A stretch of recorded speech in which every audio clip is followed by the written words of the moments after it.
tomar assento aqui conosco na mesa, o senador Eduardo Suplicy, do PT de São Paulo.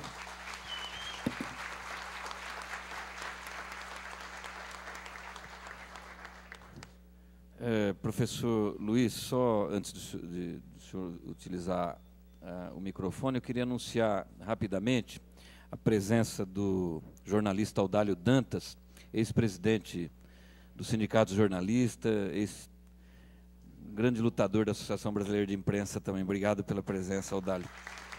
E estão aqui conosco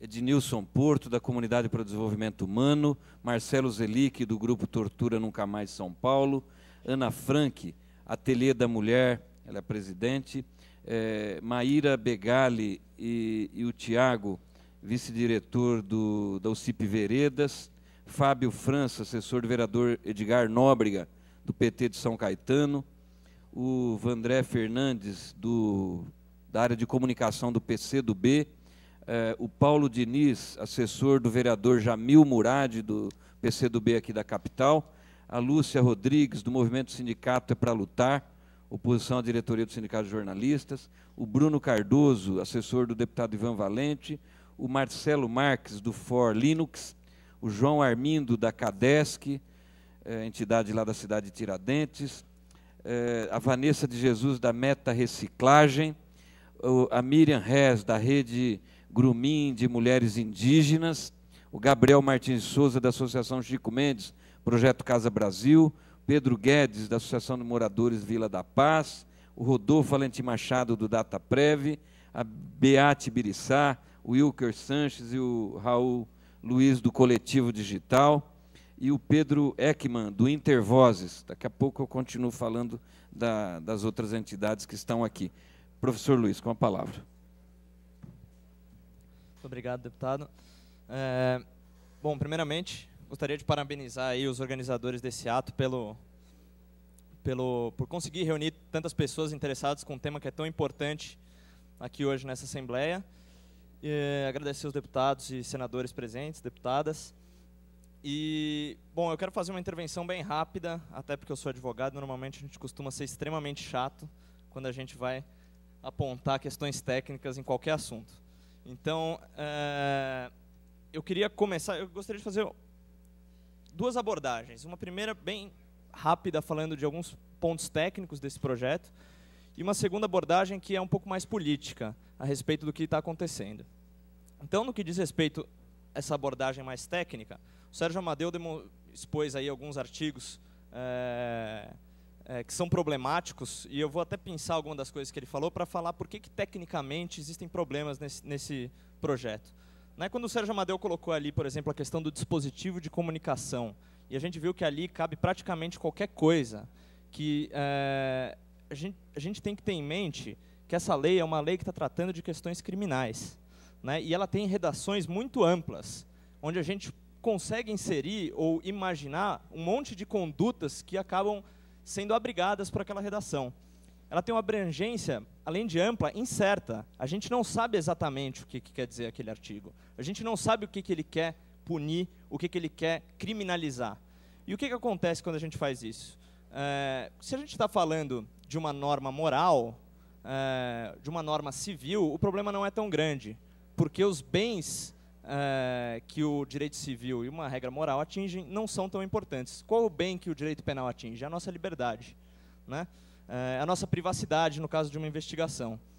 Então, para a gente restringir esses bens, como liberdade e privacidade, a gente precisa ter, do outro lado, um bem muito importante que justifique a restrição da liberdade e da privacidade. Então, qual é o bem extremamente relevante que está, por exemplo, em acessar ou obter informações mediante violação de segurança protegida por expressa restrição de acesso? Isso é certo?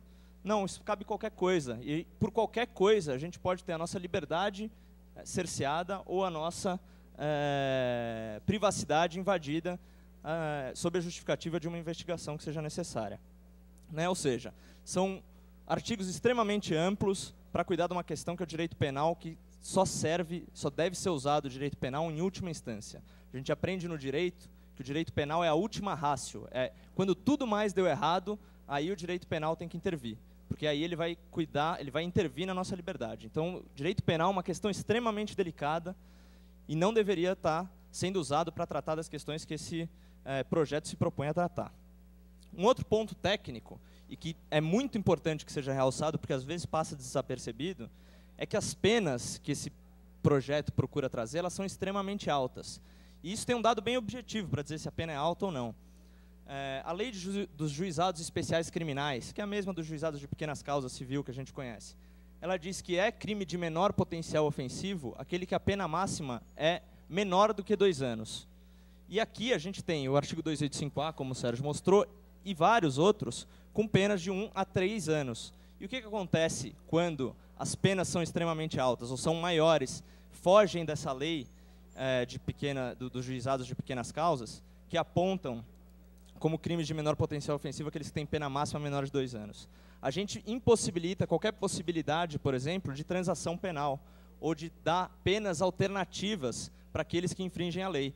Então a gente tem ligando com outro ponto técnico que eu falei anteriormente, né? Uma redação muito ampla que abriga qualquer coisa, às vezes condutas irrelevantes, e essas condutas irrelevantes não podem ser julgadas num juizado de pequenas causas, né, num juizado que vai dar uma pena talvez de multa ou uma pena de serviços comunitários, porque essas penas são muito altas, né, e penas que nos levam a incluir condutas que não estão claramente, como, por exemplo, o desbloquear de um celular, acessar dispositivo de comunicação, violando restrição de acesso, ou protegido por expressa restrição de acesso, violando segurança.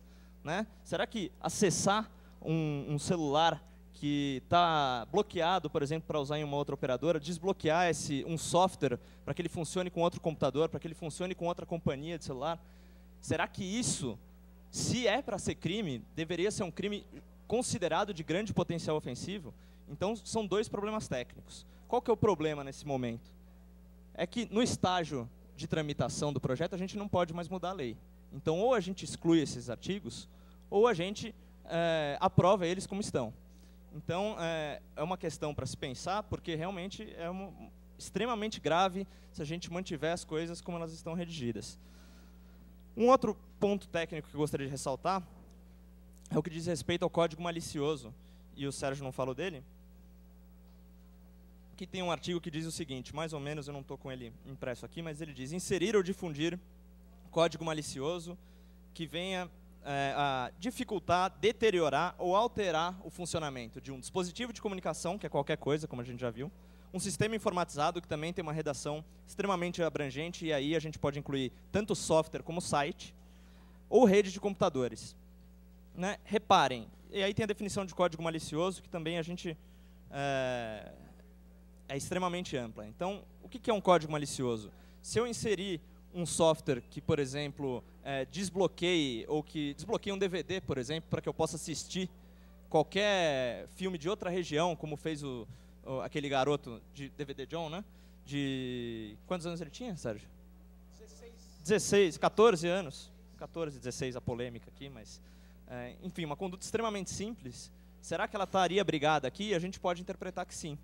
Né? Que altere o funcionamento, ou seja, que promova qualquer melhoria naquele software, talvez.